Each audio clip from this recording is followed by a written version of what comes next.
Hello, and thanks for taking the time to come check out and fill out the Mentor Applicants Teacher Input form. New this year, instead of doing the half sheet yellow recommendations, we're going to be doing this through the Google form. So hopefully it will allow more people to give us feedback about these applicants and therefore allow us to make a more informed and better selection.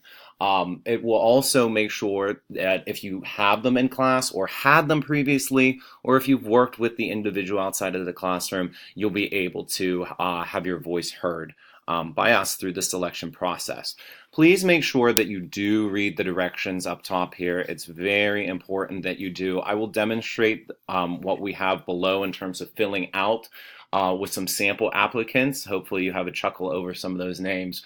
But incidentally, it's important that you read the directions.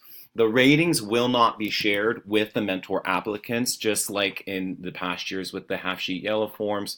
They are not privy to this. If there's something that you wish to share with us, though, that you don't want to put in a form, please don't hesitate to call Mike, Amanda, or Tom Marquis and let us know.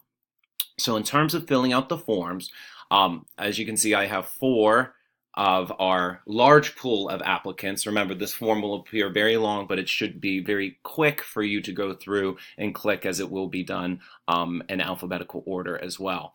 So we have Oz Hamanda. To be honest, yeah, I like her. I think she's pretty good in class, but I don't have anything really to add about that. So I'm just going to recommend her. Deck Ban, yeah, he's pretty fantastic, I would say, right?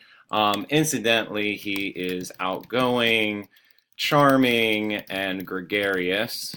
Got to use a big English word for our English gentleman here. But let's see what else. And stands out among or from his peers, I should say. Right? Is that proper grammar? I don't know. We'll try. Munfar Feichel, no, do not recommend that applicant. My mom always said, if you have nothing nice to say, don't say it, but feel free. You could type something under other if you felt strongly about that no. Tarquis Mom, I don't know Tarquis Mom. So quite honestly, I'm going to skip him or her and just move on from there. So you, like I said, have the ability to just click yeses and nos. If you don't know them, don't fill it out. However, you also have that ability to, under other, include a brief narrative in terms of your yes or your no. So if you have any questions, please just let us know. Thank you so much for taking the time to do this. We truly appreciate it. This is a really meaningful program for our school, the school culture, and we're always trying to find ways to make it better so that it hopefully makes your job a little bit easier as well. Thanks for your time.